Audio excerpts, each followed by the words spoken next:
Bagaimana caranya melupakan yang sulit dilupakan? Oke, begini. Ini kalimat lebay gitu ya. Orang yang mengatakan begini, bagaimana mungkin aku melupakanmu kalau kau berikan aku alasan demikian banyak untuk mengingatmu. Itu kan ngejelek banget itu.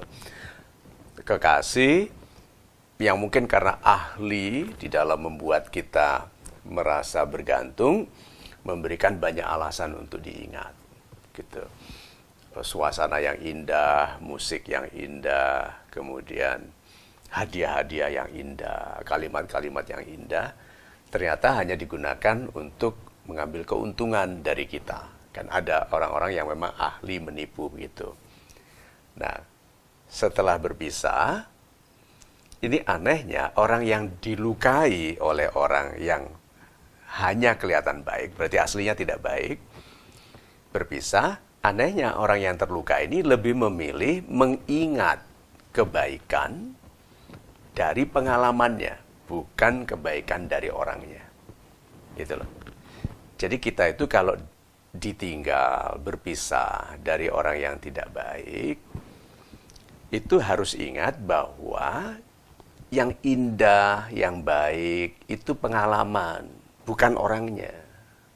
Jadi kita itu jangan merindukan kembalinya pengalaman dengan mengharapkan kembalinya orang tidak baik. Jadi logikanya itu dipisahkan. Jadi kalau kita sedang sakit hati karena ditinggal, itu ingat bahwa yang kita rindukan adalah suasana, pengalaman, the experience, the moment, not the person. Suasananya, waktunya, bukan orangnya. Nah, jadi kalau gitu dipisahkan. Caranya, logisnya, ambil kertas, dipisahkan. Kiri, the moment. Gitu kan? Beautiful, happy, gitu. Melihat hal-hal baru, mengalami hal-hal baru, melakukan hal-hal yang belum pernah kita coba, berani melakukan. Ini the moment. The person, palsu, tidak jujur, manipulatif, gitu, tidak setia. Dia menggunakan saya, hubungan dengan saya untuk mengambil keuntungan dari orang lain. Ini ditulis the person. Dah. Kangen nggak? Kangen sama yang mana? The moment. Kangen nggak sama orangnya? Tidak. Melupakan yang sulit dilupakan. Kita itu nyampur. The moment yang indah dan the bad person dijadikan satu lalu kangen. Dipisahkan saja. Kangen dengan momen yang indah. Berarti lain kali kita tahu kalau kita punya kekasih lagi, masuk dalam momen yang sama, pastikan orangnya baik. Pastikan kita juga baik baginya. Karena kan baik kan nggak bisa satu arah, dua arah. Dia harus baik bagi kita, kita baik baginya. Dek, momennya. Orangnya, sudah tahu ciri-cirinya toh? Berarti kalau datang orang berikutnya, calon a bad person, kita tahu. Itu sebabnya kita itu dididik melalui penderitaan seperti ini.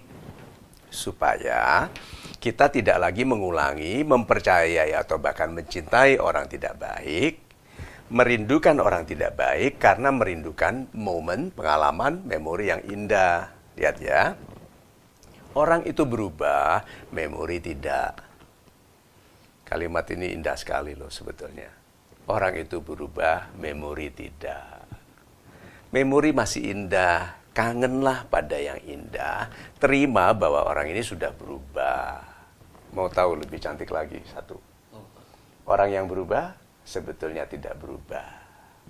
Orang itu aslinya memang tidak baik, kita saja baru menyadarinya. Yang berubah adalah kesadaran kita tentang orang itu. Orang itu aslinya tidak baik. Cantik sekali ya. Orang berubah, memori tidak. Tapi sebetulnya orang juga tidak berubah. Yang berubah kesadaran kita mengenai orang ini.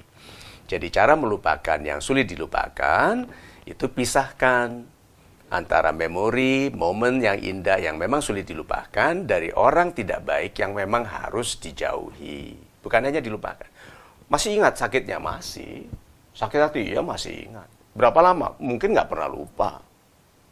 Terus, bukankah itu merusak kehidupan saya? Kalau you gunakan untuk merusak kehidupan, iya. Tapi disakiti orang, ingat. Hanya masalahnya, masih sakit hati nggak selama 40 tahun? Tidak. Ingat, pernah dilukai, sakit hati? Enggak. Orangnya, jangan diizinkan dekat lagi. Singkirkan. Melupakan yang sulit dilupakan. Itu caranya.